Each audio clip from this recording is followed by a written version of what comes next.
This is videos. It isn't glamorous or cool or kid stuff. It's addictive and it can kill you. What's really bad is nobody knows how much it takes. So every time you use it, you risk dying. It isn't worth it. Look, everybody wants to be cool. But doing it with video burnout isn't just wrong. It could be dead wrong.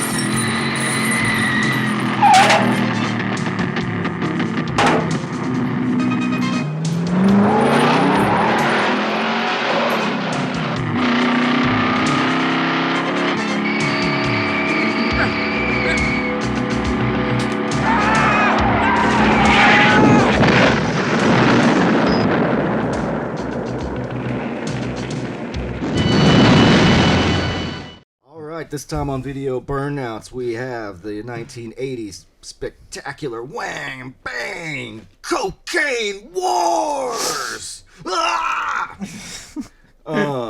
John Schneider takes on the awesome, vengeful power of a South American drug lord's vicious empire in this electrifying action-adventure tale from award-winning director Hector Oliveira.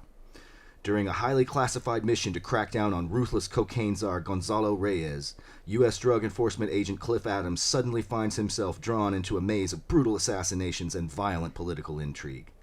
Then, just as Adams is closing in on his prey, Reyes turns the table by kidnapping the American's beautiful journalist girlfriend. In a spectacular, single-handed assault on the private army holding her hostage, Adams ignites the jungle in a blazing tropical apocalypse of sheer, unstoppable heroism. So, I paid $7 for Cocaine Wars. It's one of the more expensive, videos we got around here. Do you think it was worth it? Yeah, $7. Yeah. The cover's worth it alone. Yeah. So agreed. Well, initial impressions? I really liked it. I thought it was pretty cool. A lot less cocaine than I thought would be in a Cocaine Wars. They were saving it all for the end. Very true, They were saving it all for the end. There's only like 2 instances of consensual cocaine use that happens in the movie. Well, I can think of one. What was the other one? The old guy in his sad aging whorehouse was sniffing some. But then, what was the other one? There's that scene when they're showing off whatever South American, I assume, country they're in. Las Palmas. Las Palmas, one of those Hollywood South. Don't use the phone in Las Palmas.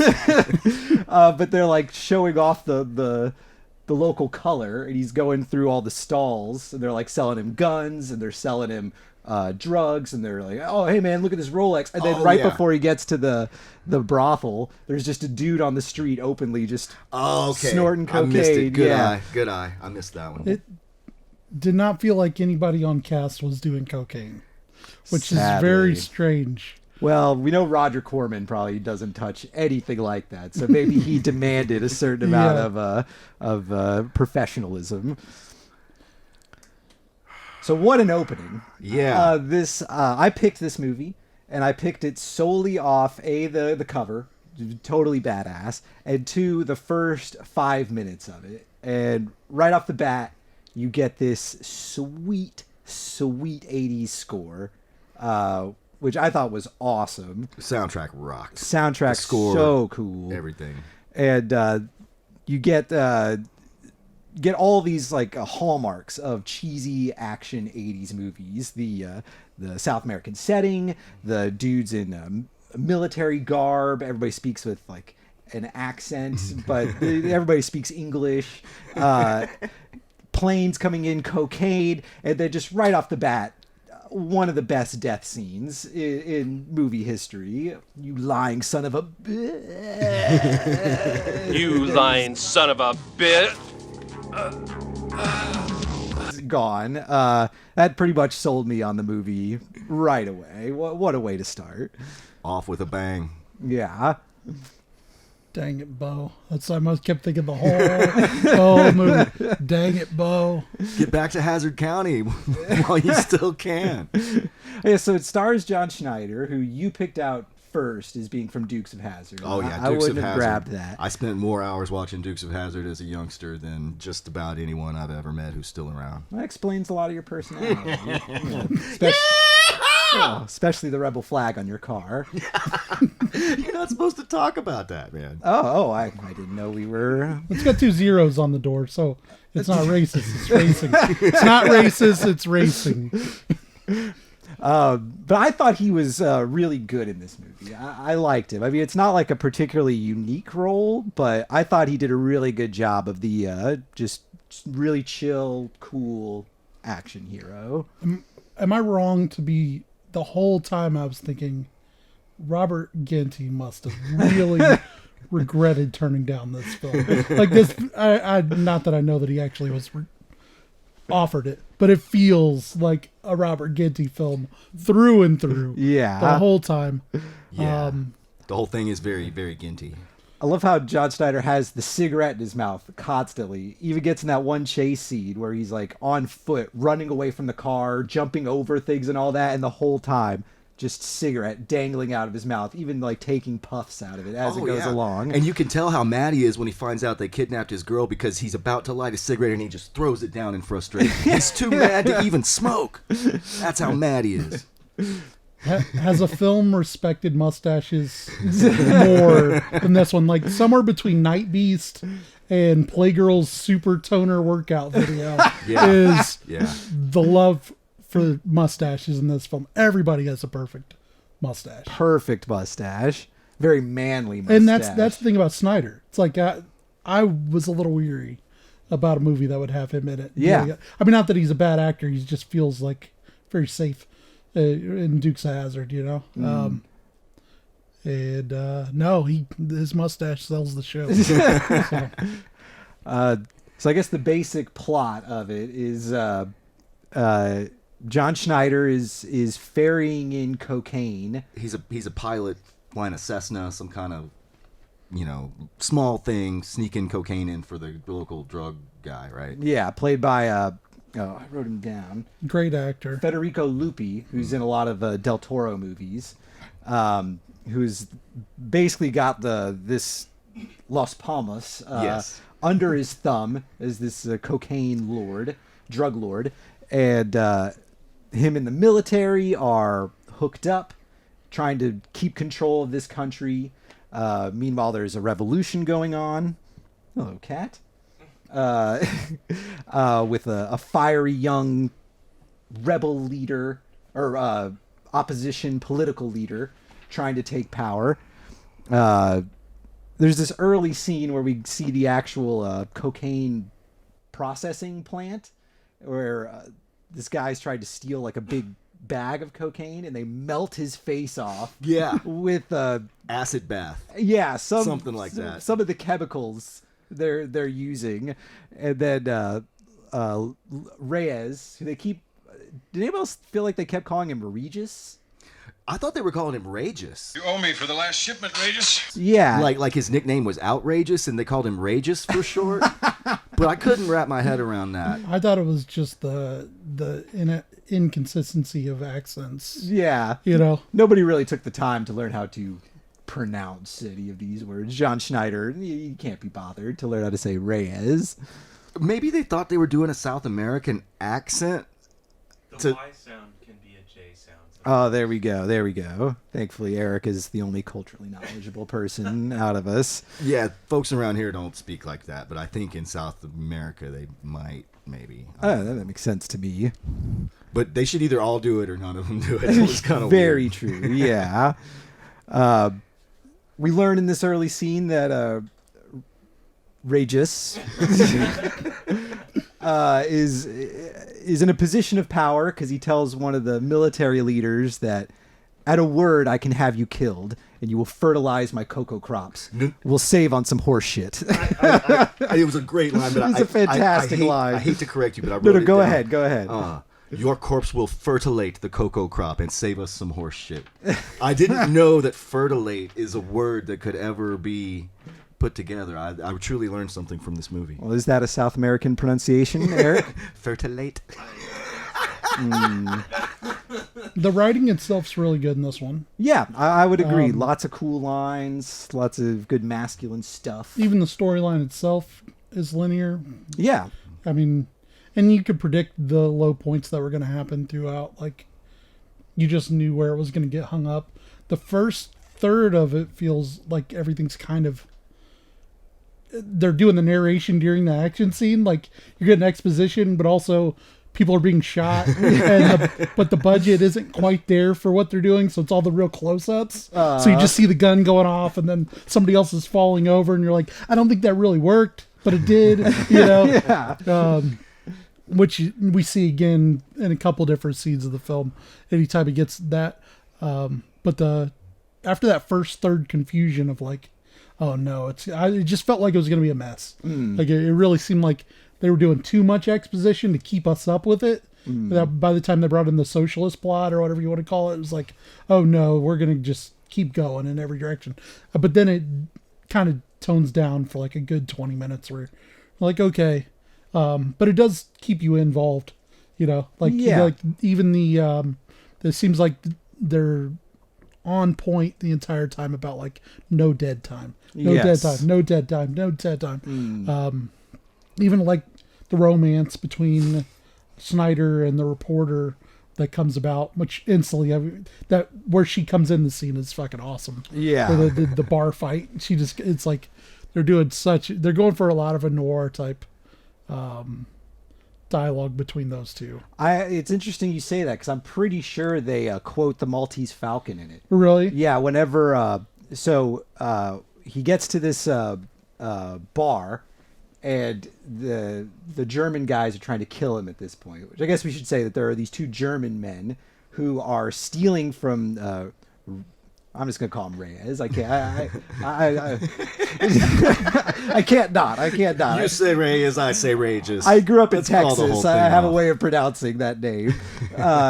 They get to they've been stealing from Reyes, and he calls them on it. So through a good like half of the movie, they're trying to kill John Schneider, and they send some assassin at him in this bar. And John Schneider beats him up and takes his gun, throws him out the window, and then gives the gun to the bartender. What am I supposed to do with this? Make a lamp out of it. Later on, when he beats up one of the actual German guys, he knocks the gun out of his hand and then throws the gun to the bartender again. And the bartender goes, "You're always giving me guns, Cliff. I'll have to open a shop or something like that." Make another lamp out of it. Yeah, make another lamp out of it. But I'm positive that line is from the Maltese Falcon, except Bogart says it, and so it's 100 times cooler. But yeah, he's taking everybody guns. And he goes, "People keep giving me guns." It's just completely badass in that movie. He meets the reporter, Janet. She walks in the wake of this bar fight with that kind of like, "Did you do that again?" You know. Yeah. So they've got a history. Hey, speaking of which, it reminded me that at that time in the 80s, there seemed to be this movie trope of the feisty, nosy female reporter who just was too curious for her own good, and so the male lead needed to bail her out at the end of the movie. The April like O'Neil role. Yeah, like, is it just me, or was that a thing? Oh, for sure was a thing. Yeah, I mean, it seems like one. Yeah, now that you've said it, it totally seems true. Yeah, I don't know if I would have pointed that out, but that's definitely true. Oh, the 80s.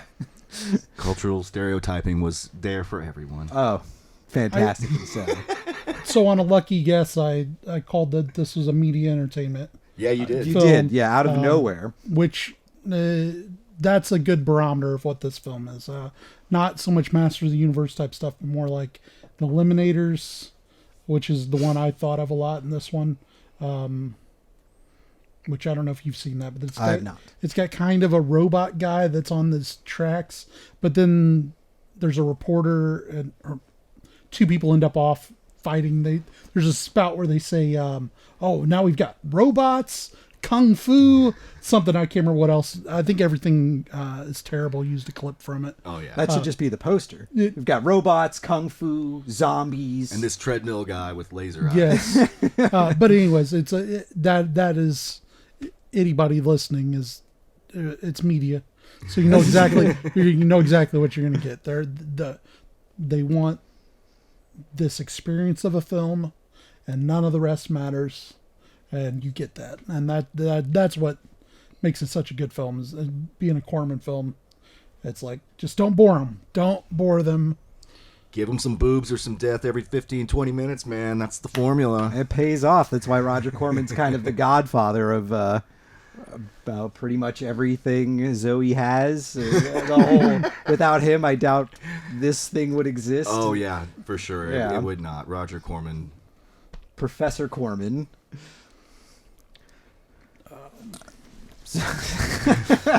And so things kind of just happen. So they're in the bar. They meet the reporter.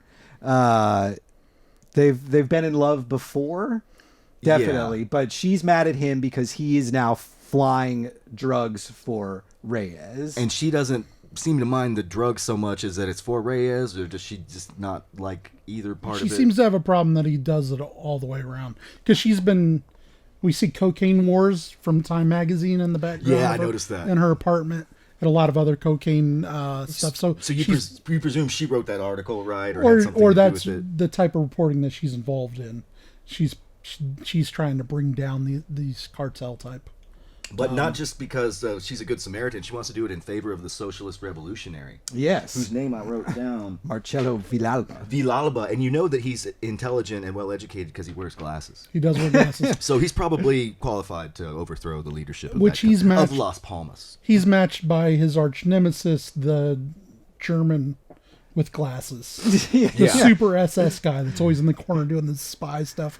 Who's like the German from Raiders of the Lost Ark that gets the thing burned on his hand. He's the torture sort of guy. The Wehrmacht special, operator, black bag, top secret. Go find the, occult artifacts so the Nazis can win the war, whatever. Yeah. Nazis. Whoever gets that job. Yeah, the Nazis are either, unemotional or just vile. So, well, both that all the time. So Reyes offers him Schneider $100,000 to kill the Villalba. Mm-hmm. That was 200,000. 200,000. That seems right. Yeah, you're right. Which he turns down, and the reporter and John Schneider meet up again at a giant rally for this dude. This part I actually thought was really good, as far as like the editing goes, where we cut from the speech that Villalba's giving to the police gearing up and getting ready to run out. I really liked that sequence, and it showed off the budget. We've got like a big crowd, and the cops just run through there. They kind of grab the reporter. This is also a great trope from movies of this time, and even earlier. This has been around forever, where people can just beat up cops, and there's zero like repercussions to it. They don't seem to be upset at all. That's what was spinning through my mind, is that nowhere in South America has there been equal pummeling between cops and protesters as has ever happened in this one. I mean, it's like a bar brawl where it's like, I got you. And then one guy gets thrown over their stairway like that. Judge Dyer just kills a man. You kill a police officer in the middle of a riot, and that means the rest of the riot's just burned down. Yeah. I mean, we know how these things work. I mean, not much has changed, really. Yeah. But That's a weird thing you see a lot in 50s movies, I've noticed. There's like Where the Sidewalk Ends has this scene where a cop goes to just question somebody. And he's not like a dick about it. He just wants to talk. And it's the 50s, so cops are like good people all the time. Or So they've got portrayed like that an way edge. anyway. Yeah. And the guy is drunk and just punches him. And in return, the cop's like, God, and just punches him right back. And then the guy is up in a chair. He's like, okay. You ready to talk? I'll talk. It's like, no, nothing's ever going to work out that way. You just bought yourself years in the clink, bud. But yes, they beat the shit out of these cops. And the reporter jumps in her car, and we get our first chase. which, as far as the highlight of this film, is the driving. Yes. Their stunt drivers are phenomenal. And those small cars they're running around in are wild, what they're pulling off with it. What is her car? Because it reminded me of like... It's like a gremlin. It reminded me of like Almost. Bruce Willis's car from Pulp Fiction. That sort of like little rabbit sort of car. It basically, I was thinking Volkswagen, so that is, a rabbit is that Okay. type of car. I don't know if that's. fa- It's probably whatever they have in South America. They probably back then they had like there were like 100 car makers around. You know, now we've got 12 of the big ones. But back then, I mean, I imagine all those South American ones probably were actually made in South America. Oh. I mean, I don't know cars that well, but I'm always amazed when you try to look up what vehicles were in what movie. So you've got the tiny cars cutting in and out of alleys. Not since Coal Miner's Daughter. Have you ever wanted to buy a Jeep so badly? You know, That Jeep chase is it's awesome. badass. Even when you can see the dummy, It's still fucking cool. I rewound it because I was like that because I was out of the corner of my eye. I was like, oh, was he really in that car? And when I rewound it, it was like, how did you think that guy was really in that car? That one is great because it's this fantastic going over the edge, blow it up, but then they cut to a wide shot that is horrendously out of It's focus. out of focus. So out of focus. It's like, why do we even put that in there? But Snyder does his like own stunt. He like climbs Where he jumped from off one the car Jeep, yeah. and jumps off. I was impressed. Her car, her little rabbit car, is my favorite character in the entire movie. Like, I don't know if the stunt drivers were so good that a lot of that was intentional, which I'll give them the benefit of the doubt, or if just that car's really not made for doing that sort of stuff. But so much tension added to the action scenes, just wondering like, oh, is it gonna flip? It's gonna flip, or oh, can it keep going? They keep going through puddles, going up like they catch a almost on two curb wheels. in the first alley. Whenever they're going to our apartment, they catch an alley, which made me think like these are stunt drivers more like in Road Warrior. Where it's just like dudes that are willing to do 90 on a motorcycle in the desert. Yeah. Because that's the way that nobody would want to do those zigzags. One of the tropes that they do in this that bothers me in race scenes is that zigzagging. Like, you're trying to get away. Why are you zigzagging? And in that tiny car, I'm like, you're going to flip it. What are you doing? But at least they go as far as to show the driver doing it too. Like her. So, you know, like, why are you doing it? You know, but it makes no sense. But they're just trying to make it look like more's going on. Yeah, Because yeah. that car's, a 3-cylinder? Like, it's not outrunning anybody. Nothing, You know? except the other cars that they have in that one chase scene. Yes. There's like in that chase, so the cops run Villalba off the road. They're gonna kill him, we assume, or kidnap him, and then she shows up and saves him, and then we get a second chase where they start chasing her, and there's this part where there's like a big truck, and she goes around the truck, and I'm pretty sure there's an accidental crash in it, because as she tries to hit this narrow gap, clearly the car hits like the wall, but they don't have like a sound effect for it. So I think that was unintentional. Which gets to the end of the chase scene where the bad guys get stuck, and then just a massive log smashes through them, and they just look back at it and just... That reminded me, like I'd already been thinking the Robert Ginty thing, and that felt so much Whitefire-ish when they're out on the dock and they're doing the close-ups of everybody. Yeah. The log out of nowhere was just like... But also, they're dead. Like, Yeah. it's so brutal. Horrendously Yes. dead. Yeah, that car gets smashed by this huge Imagine log. you're in that logging truck. You have no idea there's a chase going on. Nothing. You just accidentally drop this log out of nowhere. on a under police this- captain. And I'm fired. Can I get my check now? that's the part of the movie they don't show where that guy goes to jail for life because he murdered a police Those are captain. the and movies I somebody else. want made. I want the one where just some random part of the chase happens in somebody's life. And then he just goes off on it. Like, he's now on the run from the police. He's got to hide out for the next 30 years because he killed 2 police officers. with a log. It's like the real sequel to Evil Dead is Ash just serving multiple life sentences for Exactly, murdering all yes. his friends. I love The that. real world consequences Yeah. of what happens from the movie universe stuff. So they get Villalba, so now he's part of their team. And we learn that Schneider is actually not. No, that doesn't come okay, for a while. Okay. That doesn't happen until the second time they're back in the apartment. Okay. Yeah. And the way that they lay that out is like so silly. It would have been because the first time's the Zippo. They have the little The conversation about how I bought the zip, more romance between the two of them. She's like, I bought that off. I just wonder who that guy stole it off of. That I paid $2 on the street for. And he's like, I just keep it around the memory. But he's got real suave one-liners that are coming off. Although they land flat because it's forced. which makes it more enjoyable, you know? Always. I feel it's like a good 50-50 on his one-liners in this movie, which I feel is like not pretty bad good for like a movie of this caliber. That's yeah. what I think makes the writing stand out so well about it. Yeah, I totally agree. This is a higher quality of script than we're used to dealing with here on VHS Burnouts. Yeah, Video Burnouts. Media was punching out of their weight class just a little bit on this one.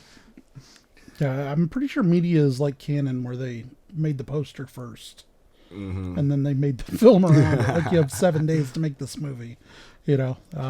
Well, I would go for it just on the poster art alone for Cocaine Wars. Like, Yeah. I'll invest in that. But Media and Lightning are the two companies that I almost try to buy any tape that comes out that I see of theirs. Of course, now the prices on them have gone up so much, it's not as easy to just pull one off the shelf and say, okay, I'll take one. But they're the ones that always have a good storyline. Seems like there was less weight on the writers, you know, so they just had to make something good, and it ends up, and that's what always makes me think of Masters of the Universe as far as Media goes, or Rock and Roll High School if you want to talk about Roger Corman, where it's just like these movies that were just meant to hit a target audience, and they end up working really well. They're not as good as the movies they're trying to be like, but they're way better than the knockoffs that these walls are filled with, you know. Yeah, and Roger Corman's formula of, you know, breaking even and at least, and everybody gets paid something, and hey, who knows, you might make some money. Like, it just seems to work. But yeah, sorry, I didn't mean to cut off on the second time is when we find out that he's a DEA agent. You're a DEA. You're right. Undercover. And he's- Why didn't you tell me before? Because you never asked. Yeah. I really like John Schneider in this movie. I was pretty impressed. Maybe it's because my expectations were pretty low, but I don't know. I thought he was really good. He's really, Dukes of Hazzard's a better show than people I think give it credit for. The writing's terrible, but every episode works really well, and he's really solid in it. I thought it was a work of pure genius when I was 10 years old. Who's to say I was wrong?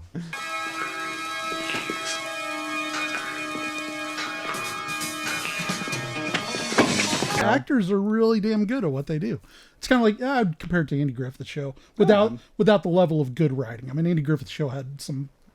I mean, it went off there for a while, but it had some great writing in a lot of episodes. Yeah, I like Andy. Hey, Griffith's producer Eric, there's a little bell going off in the back of my mind that says that John Schneider might have done some stunt work, and that he might have been like a driver or a stuntman, and that might have been how he got into Dukes of Hazzard.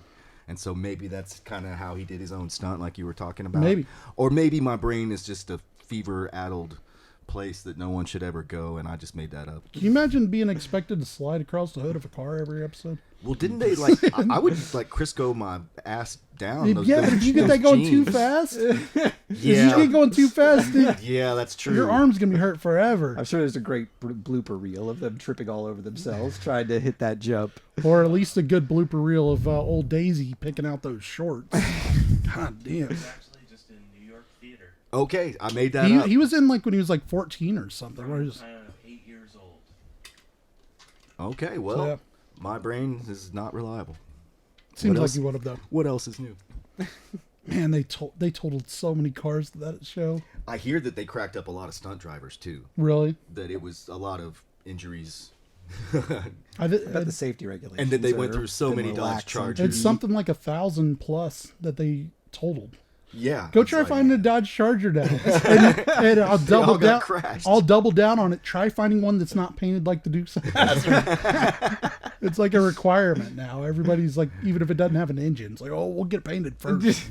5 Minutes to Live has this thing, and it's nothing but a compilation of all the times that the General Lee, that car, caught air, and they went, yeah! It lasts almost 45 minutes. And I tried to watch it one time. I tapped out, man. You know, you think you could sit through 45 minutes of anything. No, man. After like 25 minutes, I was like, my brain is going to How are you going to say a explode. statement like that after the years we've spent together? No, there's plenty of 45 minutes we can't sit through. The golf tutorial video where it was all the dots, we were talking about that. Oh my God. I That keep was trying to find that. trying to I think. think that was Steve's. So it turns out he's a DEA agent. Yes. And so he teams up with the reporter and the socialist revolutionary to take down Reyes. And so he's doing like a Yojimbo thing of playing both sides against each other, where he's trying to get Reyes and the general to battle it out. That's my question, because I got kind of lost at this point with the plot. Like, what is John Schneider's plan here? And They didn't really flesh that part of it out. Like, No. like that character, the socialist leader, whatever his name is, he is kind of like gone in the third act, like really a non-factor at all. He just kind of is in the background reacting to things happening at a certain point.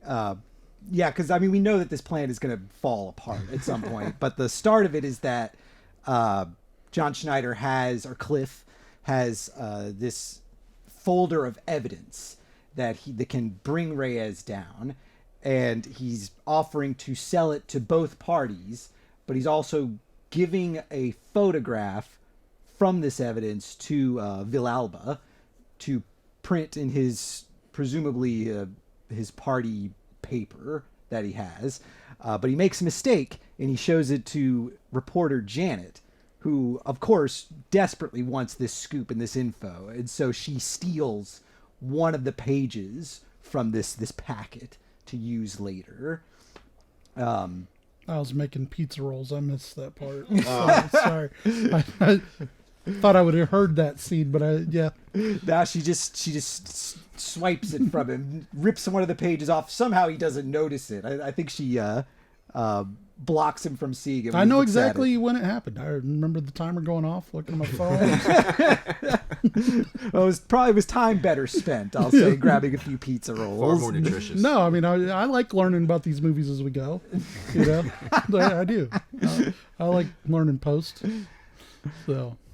So they team up for some kind of weird plan. He's playing both ends against the middle. Offering him this packet of info for an increasing amount of money, and both sides now are sending out goons to try to kill him. Plus, he's also got the German dudes that are still trying to kill him. Is it around this point that we get to the Jeep chase? Is that... Yes. I'm actually was thinking of a step ahead of the Jeep. I was thinking of the moment whenever they go and meet the socialist guy, now that she knows that he was...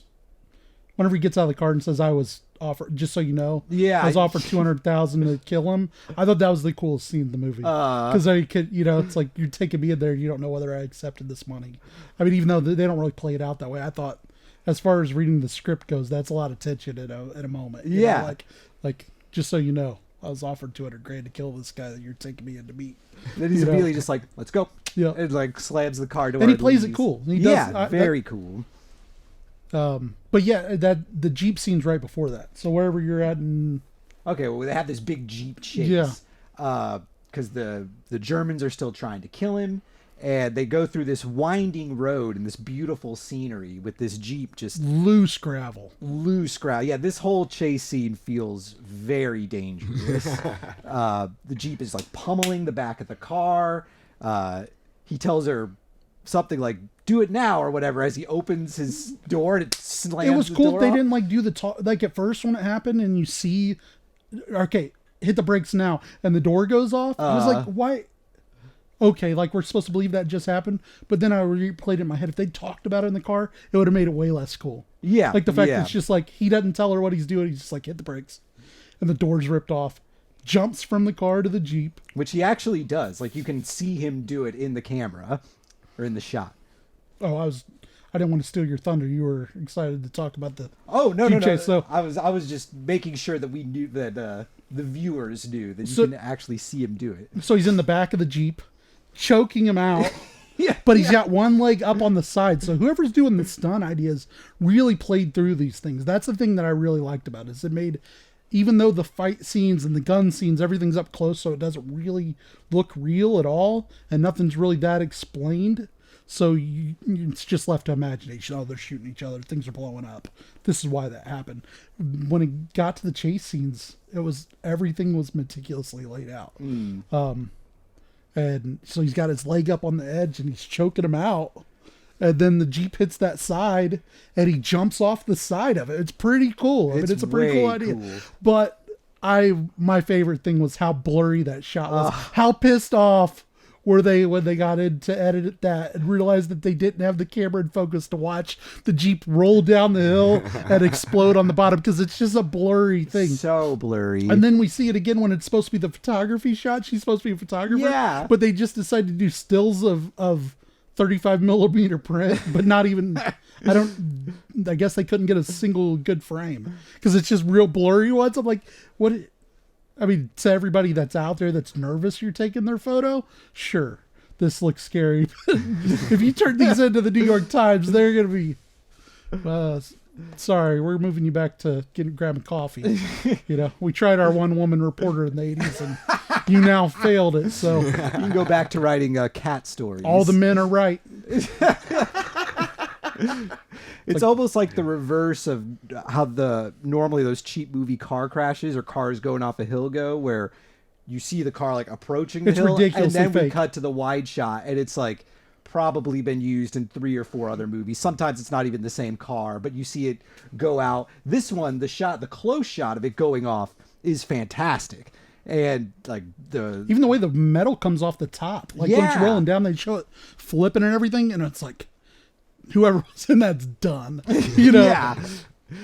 Awesome car chase, awesome stunt work, fantastic explosion. It's a really cool part. Where do we go from there? When did they grab him and give him the electric nipple torture? I was gonna say, yeah. I mean, we can jump around to wherever. So we found out that he's a DEA agent, but because of whatever's going on, they've now called him off of the case. Yeah, they want to do it after the election because they don't want which is also for somebody doing a sketchy phone booth call.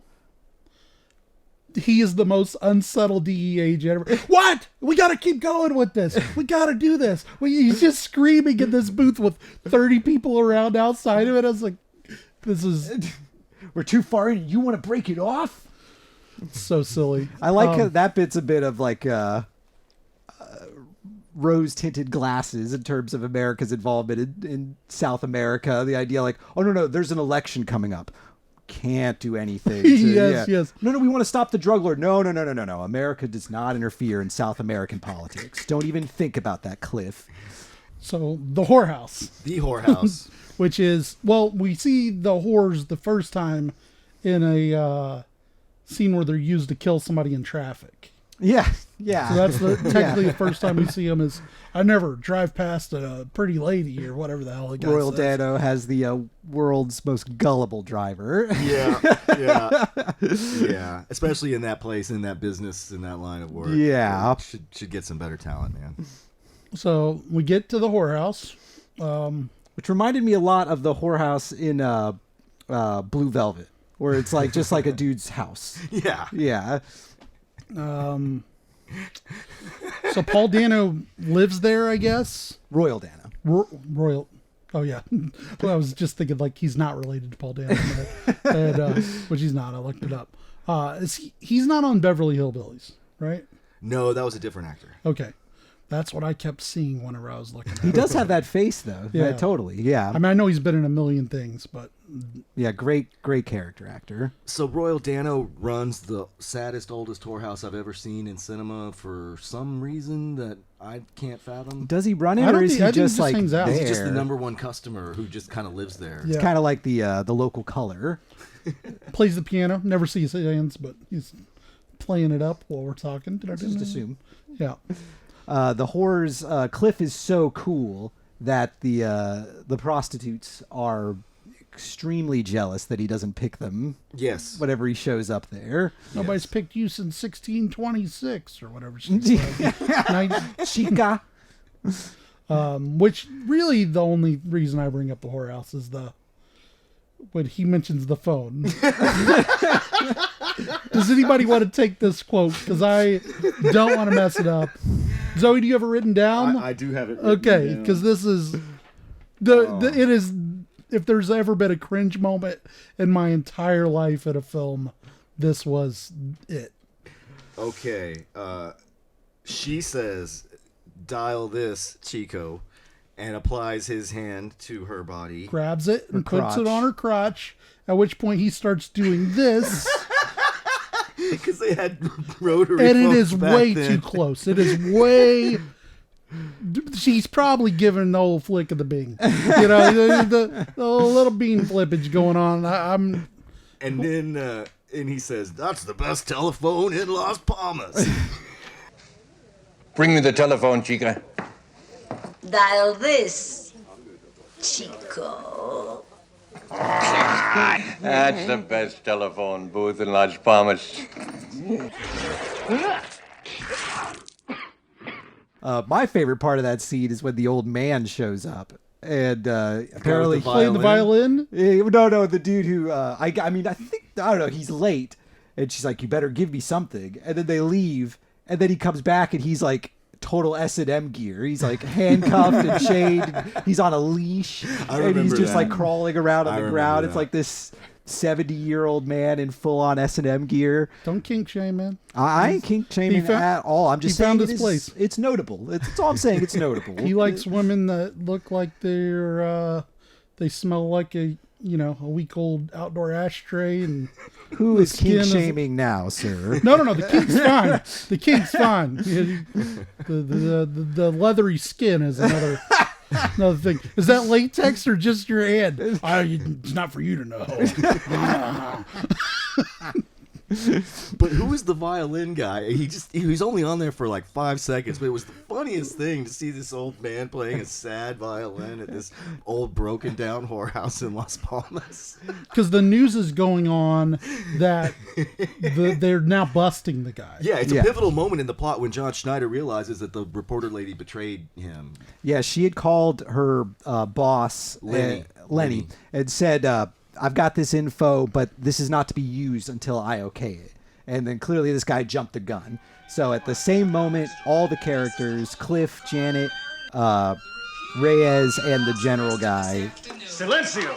all see that Separately from wherever they're at. they're all watching their the same televisions. TV. They The same TV show. They see that the News report. noose is tightening and that this info is getting out. So now Cliff's whole plan is blown to pieces because, well, for obvious reasons, but it's completely blown to pieces. And this sad old guy with his sad old violin is playing too loud. He can't hear the news report, so he like loses his cool for Silencio! one of the first times in the movie.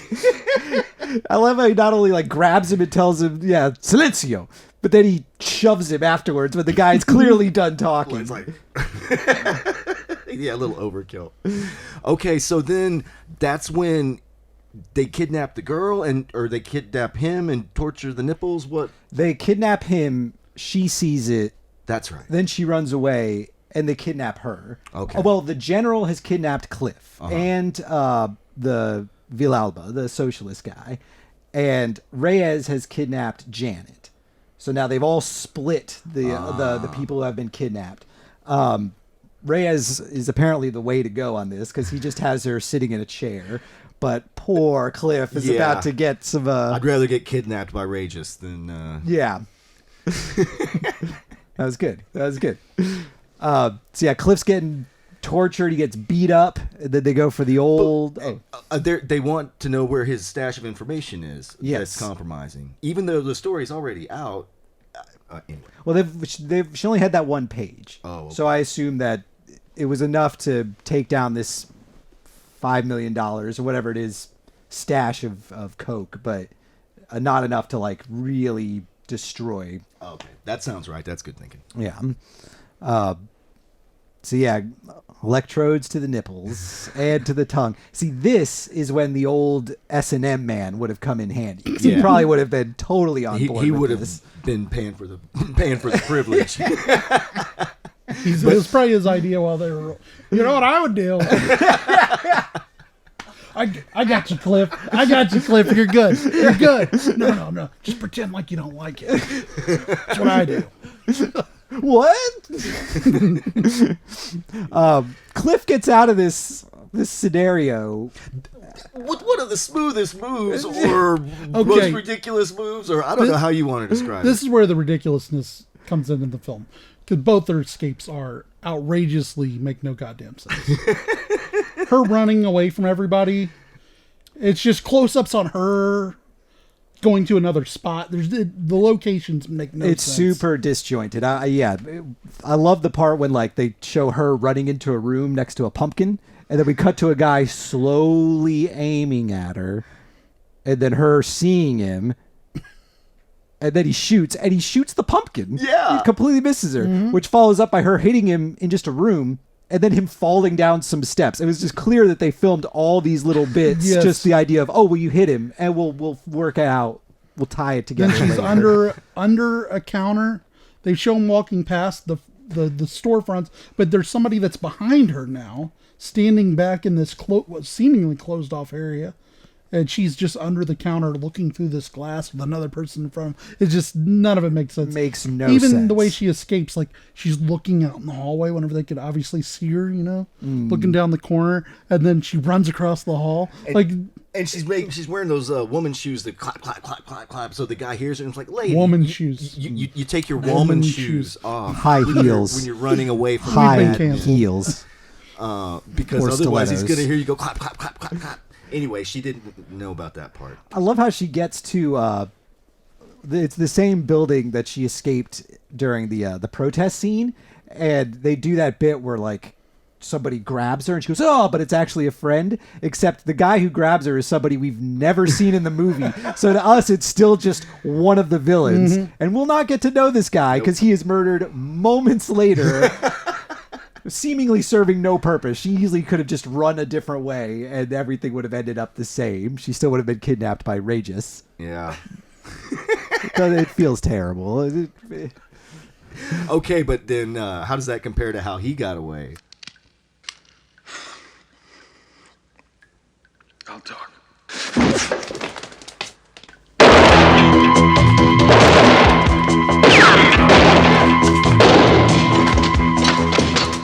Drop it. Take those cuffs off. Tell him!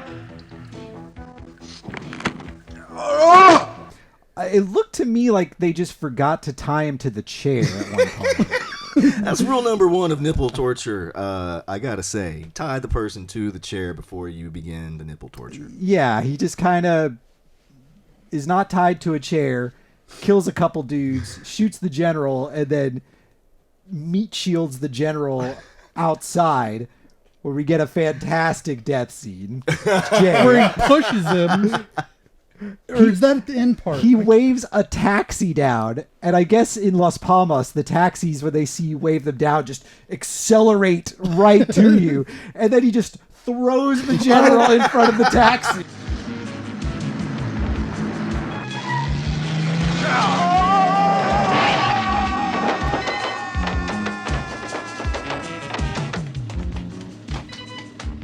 I'm thinking of the ending when he's got the guy, and instead of using him as like a close shield, he throws him, and then the guy shoots him when he's within like a foot of him. Instead, yeah. And then they still just have they still end up in the exact same position, Yes. minus a meat shield. Well, you won't be able to collect it. Yeah, but no, he waves down a taxi. Oh, my fare!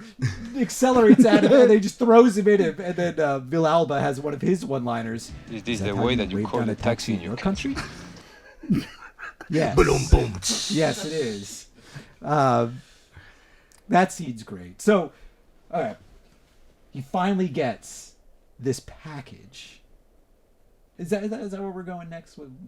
Sure. I mean, we're at the ending, essentially. I mean, that's, He's been hiding this package with the manager of his hotel, paying him money every time to hide this package.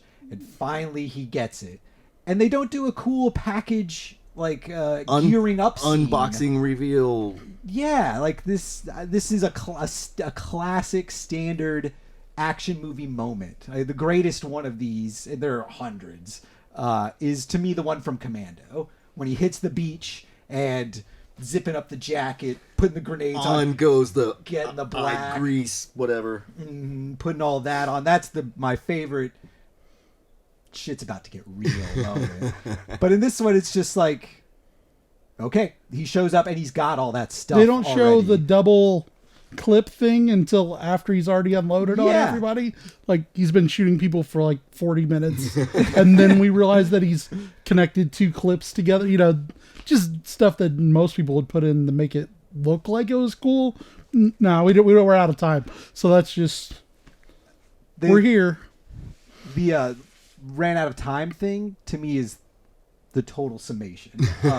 And for what's been like totally, a very yes. cool action scenes, the whole last action scene is very weak. But then the fight scene between him and the final boss is It's pretty cool. it takes they drag it out, so that's where the timing gets all really weird.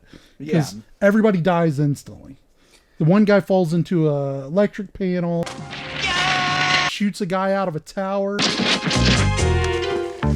Because low ground always has the There's a advantage whole in lot a of the gunfight. guy. One guy's taking a piss.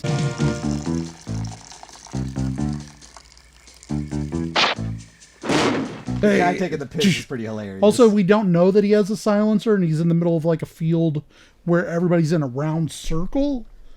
Even if he had a silencer, you know where he was, but he's just gonna stand straight up, you know, one off everybody. he takes the silencer off for no reason at one point. And then the bullets have tracers at some point, which seems like the last thing you want when you're doing a covert op mission is whatever, you know. Cliff knows what he's doing. So it's he's fine. blowing people up.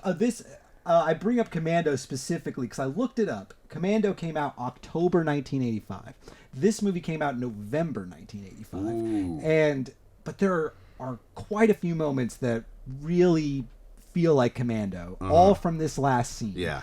I really feel that Commando, they'd shot most of the movie. Of course, movies are shot out of order, so this could just be complete bullshit on my part. Yeah. But that they had most of the movie shot, saw Commando.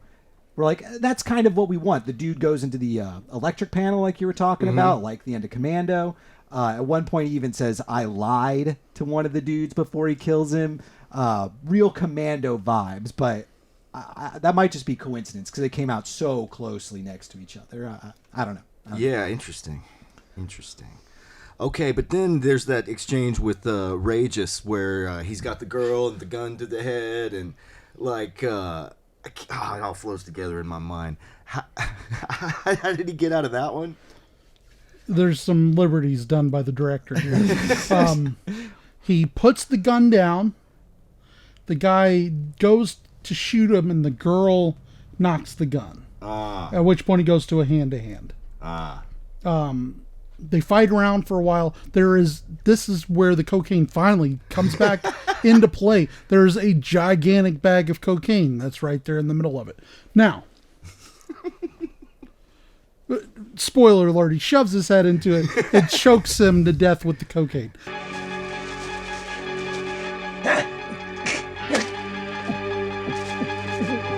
This is... Well, not quite to I mean, death. you know, if it'd been 2 more years in the 80s, that guy would have came back super pumped and been like the super villain out of it. But they don't go that route, which is kind of, I mean, he's dazed by it, but it doesn't explode his heart. But I just want to make something perfectly clear that this is all I was thinking. I rewound it. I was like, no DEA agent from the United States would ever waste coke that could go to the inner city like that. He cuts it open and shoves his... Now, if the bag was already open, I'll believe it. I'll believe the DEA agent is good, or DA, whatever the fuck they are, would shove his face in there. But no way he's going to take the time to cut it. Like, we got Contra going on, man. It's like we got small countries we got to arm and overthrow it. It's part of our trade, you know. Death squads to arm and maintain. Well, this is the same Hollywood America that refuses to interfere in South American elections, even when it would probably be in the best. Maybe best that's for what. everybody. Maybe that's the point. You have to make sure that they show the cops run the cocaine. It has to be ruined in the film. I just kept imagining Reyes getting his face shoved in and then being like, picking him up and being like, "Oh, I'm not dead. No, I'm still alive. Oh, one more time." You cockroach. He Scarfaced him. It's kind of like the dude in Big Lebowski. Like, where is the money, Lebowski? One more. If I take another look, I'm sure it's down there. So he coaxes Reyes up. And he sets some kind of a bomb with the chemicals. So that makes no. He makes a Molotov. The fire bomb. He makes a Molotov. At which point Reyes now is stumbling everywhere, knocking over liquids. Whole cabinets of obviously flammable liquids. Just knock.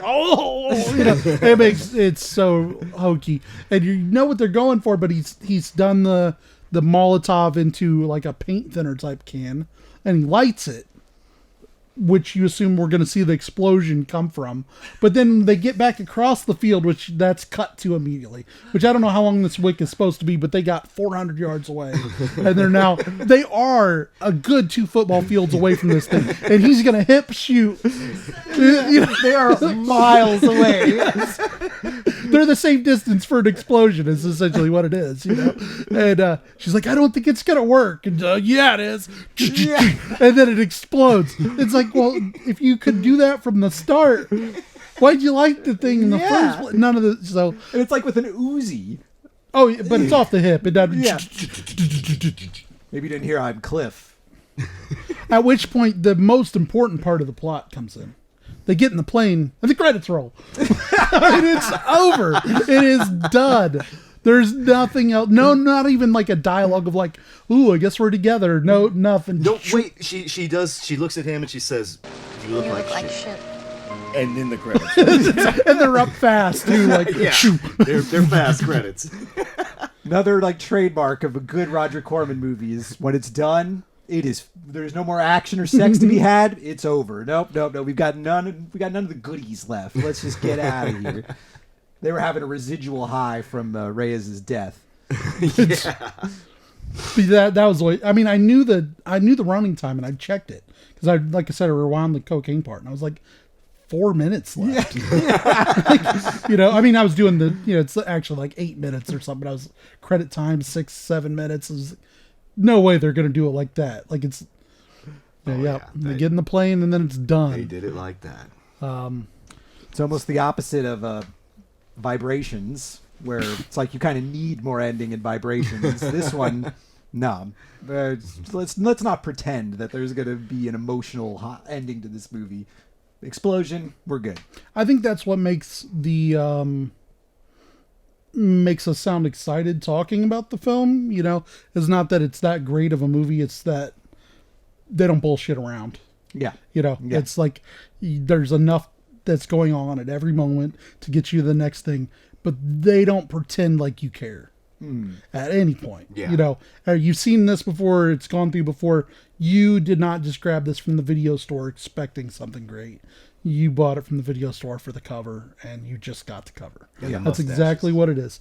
No, the mustaches are a bonus. I was not expecting the mustache level in this film. I mean, it's like the scene in Night Beast at the end, whenever he's killing the bat. You see the close up of that guy's just awesome ass mustache. It's that, but for an hour and 22 minutes. It's awesome. I've never loved mustaches so much. So, yeah. We already went through most of the cool quotes. There was one we didn't get to, coming from Royal Dano when he was dropping off John Schneider. He said, "Keep your pecker dry."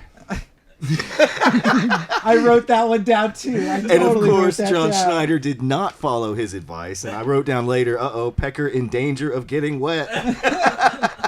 And it sure did, and it did spell some trouble for John Schneider. He should have listened to Royal Dano. All right, well, I think I agree. It was worth $7. I'm glad I got Cocaine Wars. Anything else we got to cover? I think we hit everything I had any interest. Maybe we should. We talked more about the plot than we'd even really expected, but I think that worked out. It is on Prime. That's where I watched it.